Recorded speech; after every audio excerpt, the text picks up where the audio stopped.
We've had almost 2 years of social distancing and shutting down the vital components of what is at the heart of community, such as parks, trails, cafes, community centers, events, and social gatherings. As we look together as a nation to recover from the effects of the pandemic, we find ourselves at a unique crossroad in time. We are now faced with finding solutions to reconnecting our communities again. We recently brought together almost 500 people from across Canada to our online RECONNECT Making Communities Essential event. Over 2.5 days, we had a series of keynote presentations and masterclasses to discuss how we're going to rebuild social connection after the COVID pandemic. Thank you for joining me, Heather Keem from the Tamarack Institute, for one of 6 discussions that we've had about RECONNECT, making our communities essential. In this discussion, De'Amon Harges and Mike Mather talks about the power of neighbors. There is a real power in our neighbors. That power is rooted in joy and grief, and it is what makes real and lasting change. One vehicle for that is parties, where people come together as friends and neighbors and discover re-enhancement and fall in love with one another. As a bonus, we've also shared comments and inspiration from participants to deepen the conversation.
So we couldn't think of a better way to start this presentation than to invite you to a party.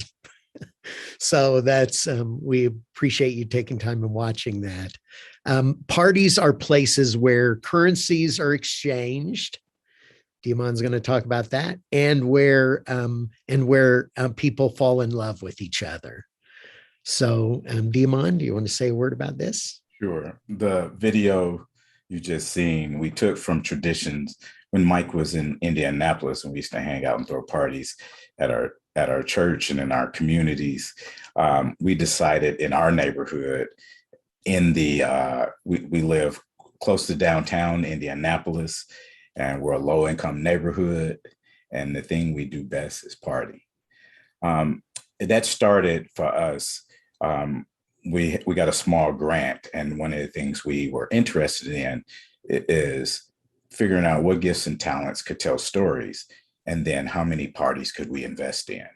And the people you saw were our neighbors, Ro and Earl and crew, who came up with a design of a party in front of their house called Open Bite Night. And the first party it's like open mic, but with food. And actually, I remember that day, me and my core team of the Learning Tree was in Toronto, and something we do every year. And we got Instagram video of this big party. 300 people showed up. They repeated that video. They repeated that party on another street and brought 1,800 people. And let me tell you, the importance of parties is that's where people become their truest self. It is where people who are often seen are seen as humans. And one of the things we do have when we think about currencies is joy. You saw Mike riding a unicycle. It would be something he would do all the time, right? Also, the thing that we also know is that if you listen carefully as an ear hustler at parties, you hear economy happen. You hear mutual delight happen.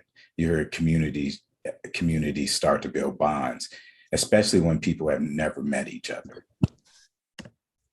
Mike?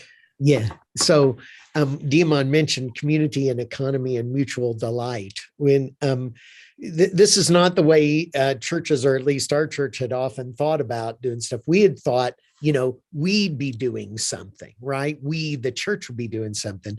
But instead, we turned this around and started paying attention to the gifts of our neighbors. And so what we did was we said, we're going to invest in what people are doing. So what people already do. We had built our whole thing around the church before, and this wouldn't be any surprise because it's like social service organizations or others. We had built it all around need, but we changed that and began looking at people's gifts. We even went to the local university and said, man, we're a church. We don't know anything about counting, except for counting how many people show up for church and the offering every Sunday. That's all we know how to count. Can you tell us, is there more money in the hands of people as a result of what's happening in this community? Are people healthier? And is there more mutual delight? And so they were beginning to work on. So they said, well, we know how to figure out if people know each other better and those bonds of community are strengthened. We know how to figure out if there's more money in the hands of people, but we can't figure out how do we find out if there's more mutual delight. And we said, well, you're the academics. So what we started to do is to count in the last 8 years, because of those parties, in the 10-block radius, there's about $10 million that touch the hands of people. Right. And that's not services, that's cash. That's direct cash in forms of equity, cash in hand, and for people being able to give their gift. And so, we basically start, it's an amazing thing. Part of the thing that we pride ourselves as neighbors, and we're not a nonprofit, we're a basic little company, and we're all neighbors, right? And we know who the best party throwers are. Those are the people who, after 5 o'clock, when all the programs close down, midnight, the people are still partying on their porches. And the people who often house people without sending them to the homeless shelter because they really want to do it, those are the people we look to because they're great hosts, right? They welcome the stranger. And there's artists all over the place. There's musical artists. There's physical artists. De'Amon, do you want to tell about the Doors? Yeah, absolutely. One of the sad thing is about in our neighborhood and neighborhoods like ours, it's only known by its zip code and what is reported and what is needed. What's not counted is how they're needed, how the people in those communities are needed. There was a story where you see a door right behind me. We found a bunch of doors in the alleys because of development and gentrification. And I took a few friends and I asked them, what could we do that celebrate the community in ways that share the stories they want to share? And the artists came back that we knew in the neighborhood. By the way, there are 45 artists in the 4-block radius around the house. And this grant came in to beautify our neighborhood with artists from the outside. So I want to bag up there. But the other thing is that when we put that together, my friend Gary came back and he designed a labyrinth with 54 doors, right? And he called it perception what's behind the door. And those doors ended up on people's porches. They're famed. Some of them now are going to Harlem. They're all over our canal. And when you come to Indianapolis, and this was a community known for only a few things: violence, being poor, and not well organized. And so when people started to see those doors, right, now, because of our known storytelling, we're on the mayor's agenda, the first piece of agenda. Those doors, that art and the artists in our neighborhood has been responsible for shaping policy around crime, around housing. We end up buying 2 city blocks. And I mean to tell you, the median income in our neighborhood is about $25,000 with a household of 3. You might, no one really makes over $50,000. Well, De'Amon, these parties become places too where people who would never meet each other, right, except at these parties, that started to happen. And you were really intentional about it when these parties first started, right, in terms of who you invited to the parties? Well, absolutely. I learned a few things at my time as the Roving Listener at Broadway United Methodist. And thanks to Mike, he won't tell you that part. But I would always do a gathering. And what I've learned is that people need each other. But sometimes the people with power don't feel like they need other people, right? They want to do all the giving. And so when I would invite folks to someone's house, I would stop them at the door and I would remind them, you are a human being. And you're here to fall in love with somebody. Don't talk about your work. Don't illustrate your power. Just go be friends. And so because I also have a great currency of social capital, I like to say that there's not one home I can stay in that I can't stay in on each continent, except for Antarctica. Maybe depending on me stay. But I started to realize some of the power that I had as I started to discover is I had social capital, right? And so we would invite the CEO of the community foundation, $1 billion in assets. There's a young billionaire that would often come to our parties. There are policymakers, the dean of Duke Divinity. Mike, we've had a lot of folks. And the beautiful thing is that people are falling in love with each other. And we feel like parties is the best road to kidnap people to do that. Participant reflection. I love the language used. Fall in love with someone. Don't illustrate your power, just make friends. Kidnap someone. What is your social capital? Interrupt meetings. Collision course.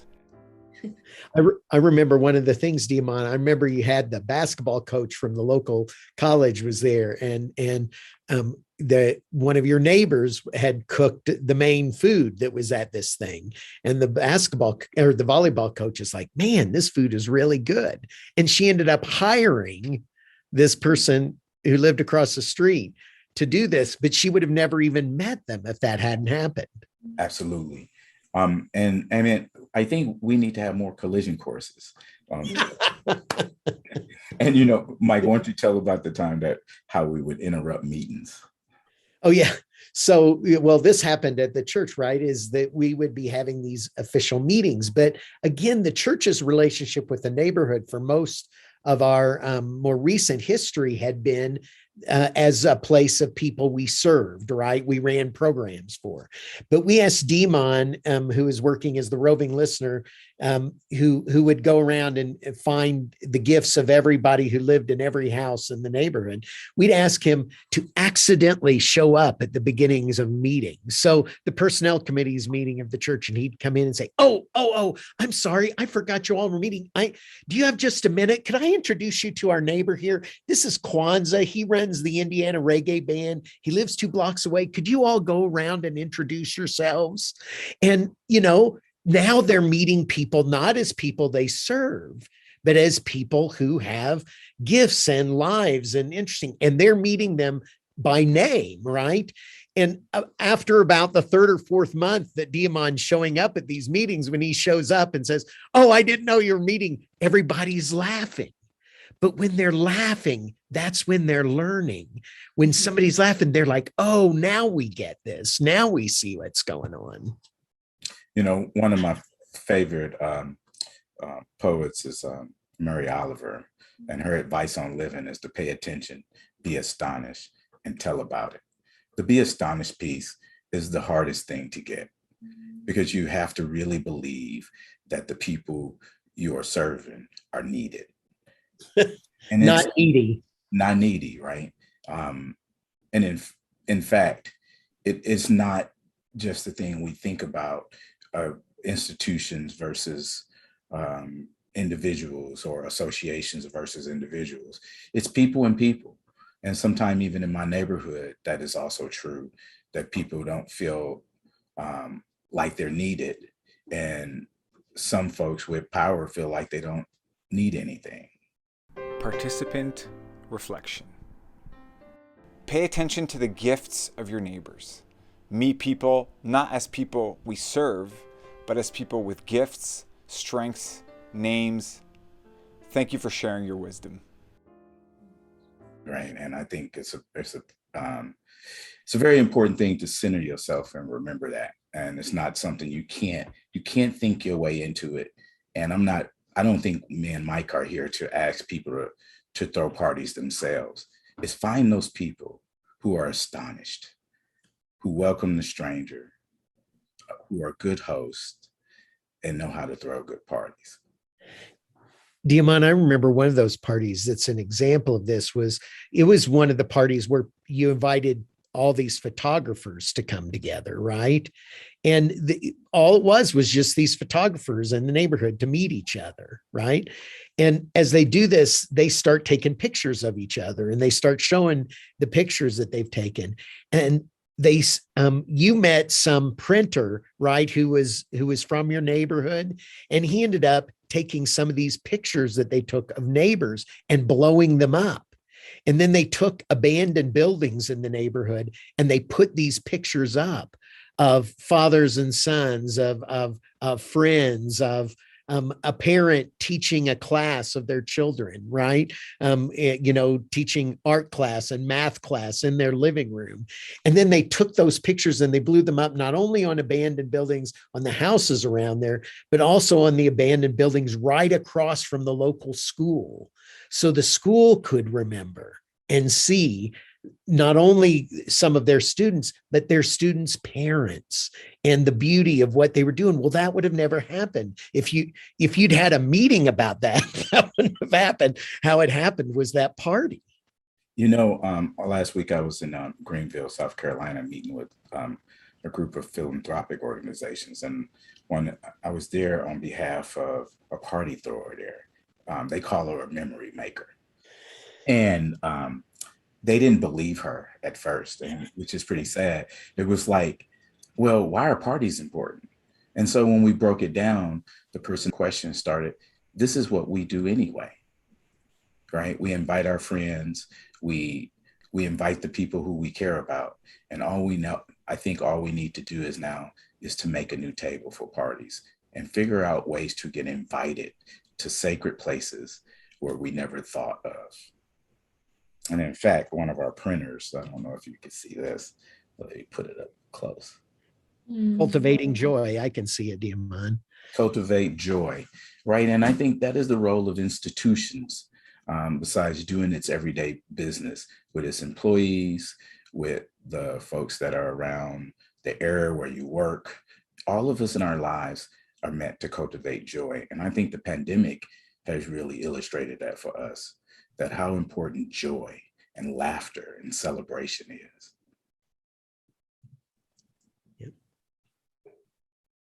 Participant reflection. Be astonished. Needed, not needy. Powerful way to frame things. I'll counter on, I'll talk about the county. We place community members and to just be listeners and figure out what is bubbling up. We have a really awesome bookkeeper too. Her title is the Executive Spirit. And her job as a bookkeeper in the accounting is not only just talk about the dollars, but tell the story of how they got there. Because one of our main guiding principles is money must flow to the hands of people who need it. Wow, that is, yes, Mike? Yeah, I was going to say that principle is, think about the institution that we were, the church. We would always run programs that we would get paid to do for people. And when we changed the principle here, no, this money had to end up in the hands of our neighbors, not in the hands of the institution. It changed what happened. It also changed how people seen us too, that we were the people, we were the residents. I love to be called a resident, right? Because being a neighbor is one of the most powerful call you can have on a place, is to be a good neighbor. But we named that, right? It wasn't nobody naming it for us. It wasn't the mayor naming us. And in fact, people take us pretty serious too. People clamor to, remember the city councilor, Mike? Yeah. Don't get invited to the party. Yes. One of my favorite things. He wanted things done his way out of that, right? And he ended up having to adjust himself to the way neighbors did things. That's right. There are expectations, like we had talked about. I think the whole role is not to become servants, but friends, is the really main premise of the work. The other thing is this is not unfamiliar to the people, the several hundred people we have been talking to and telling the story to, because we all know what it's like to be thrown a party or to be celebrated at some moment, right? First day of school, being born, right? Birthdays, like it is a human practice. So it's not anything that we have to make up or ask you to do more of. I mean, we should do more of it, but we already do it. When we can start sitting there and noticing, paying attention to how people light up, you can begin to see their gifts. Can I say the thing about grief too, just to say a little bit about that? So one of the things we ended up doing, instead of running a program ourselves, was we hired young people in our neighborhood and paid them to meet their neighbors. And they did three things. They named the gifts, talents, dreams, and passions they found in the lives of their neighbors. They celebrated them and they connected them to other people who cared about the same thing. Well, when they're going around doing this, they're finding also people who are grieving things. And they would not only be there and present with the folks grieving, but they would invite then other of their neighbors that they had met to comfort and encourage people in their grief and sustenance. I mean, again, this didn't look like anything we had done before. Before we had classes, right? He said stuff. But here, what they were doing was loving each other, taking care of each other, becoming friends, as De'Amon said. And a great question to get to how to celebrate people. Ask them about the two people they bring along the way with them. It was the first question that I really learned. We just finished a project with the city. In the last 2 months, we just spent about $1 million helping people in a dire time to pay their rent because of COVID. And this wasn't an agency. We didn't do it. It was a group of residents helping each other pay each other's utilities. And the best thing about it, that the core team of residents brought 2 other people along with them. Right. And it's a little simple process. It's about how we might change the question when we talk about celebratory things. We believe that deepening community is the answer. Reconnecting our communities so that they are strong and resilient is so vital to addressing any community crisis or problem. Cities Deepening Community supports community changemakers to use asset-based community development with collective impact to build neighborhood strategies. We help cities, community groups, and organizations to build their knowledge and skills to put residents at the center of developing a neighborhood strategy. Join us in the movement to deepen community. Learn more at our website at www.tamaraccommunity.ca/Cities Deepening Community. And don't forget to listen to the other 5 discussions on RECONNECT, making your communities essential.